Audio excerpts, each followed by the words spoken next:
So we got a low-key banger between two middleweight when Armin Superman Petrosyan takes on CLD Christian Leroy Duncan. You know, the Armenian Armin Petrosyan. You know, the Armenian Armin Petrosyan is 2-1 in the UFC so far. But man, he has had a tough road. You know, those 3 fights have been against Gregory Rodriguez, Caio Borraio, and AJ Dobson. And now he's faced with another tough matchup in CLD. You know, Armin Petrosyan, he is a really good kickboxer. You know, he leads with a really good jab. And he has a great low kick that he uses often, and he's going to look to use in this fight. You know, his output is very high, but he's going to have to be very careful as he faces another tough prospect in Duncan, who's also a very good striker. And I'm not sure if this is right, but Duncan is listed to have an 8-inch reach advantage. But when I was looking at his fights outside the UFC, he was not listed with a 79-inch reach. It was more like 73, so I'm not exactly sure what's going on there. You know, this is only Christian Duncan's 8th professional fight, and I think on the outside that might look like he's very inexperienced, but do not be fooled. He has a ton of experience. He had 25 amateur fights before turning pro, so he isn't as inexperienced as he seems. You know, he fights very long, and if he does indeed have that big reach advantage, he's going to have to use it. You know, he has really good front kicks to keep his range, and that's another thing. He's really good at keeping that range with his long weapons, with his jabs and his front kicks. He's able to maintain that, and he's got some super explosive knees up the middle that he's really going to look to show out. You know, both guys have really good movement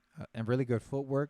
I would say Petrosyan is more lateral, where he moves out of danger side to side, while Duncan's more in and out. Man, this is a great matchup. Shout out to the matchmakers. But I do think this matchup stylistically favors Duncan. You know, both guys grappling kind of cancels each other out. Both are solid, but not that great. You know, but both guys are usually the ones stopping the takedowns. But both guys usually do get taken down often, but they're always able to find their way back up to their feet. When it comes to the grappling, I think I would give a slight edge to Petrosyan, but I don't see either guy shooting too many times. I think if anything, they'll probably shoot every once in a while. I see maybe Petrosyan shooting, but I think this fight's going to stay on the feet. So even though I'm a big fan of Petrosyan, I'm going to have to go Christian Duncan by decision. I think stylistically, this fight favors him a bit more, but Petrosyan is a dog, bro. You can never count him out. It sucks that his first 4 fights are against very, very tough guys, even though, you know, obviously these guys aren't ranked.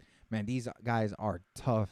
They're tough competitors, and he's going toe-to-toe with all of them. So I think Duncan by decision, but I wouldn't be upset if Petrosyan gets it done. You know, I just think stylistically this benefits Duncan. Petrosyan fights more tight, while Christian Duncan fights more at range, and already being taller, but in already having the reach advantage and using those long weapons, those front kicks, I think he's going to be able to keep this fight at his range and land the more damaging shots. But yeah, let me know down below what you think. Leave a comment. Don't forget to like, subscribe, and yeah, it's going to be a great night of fights. Do not forget to tune in, and I'll see you next week.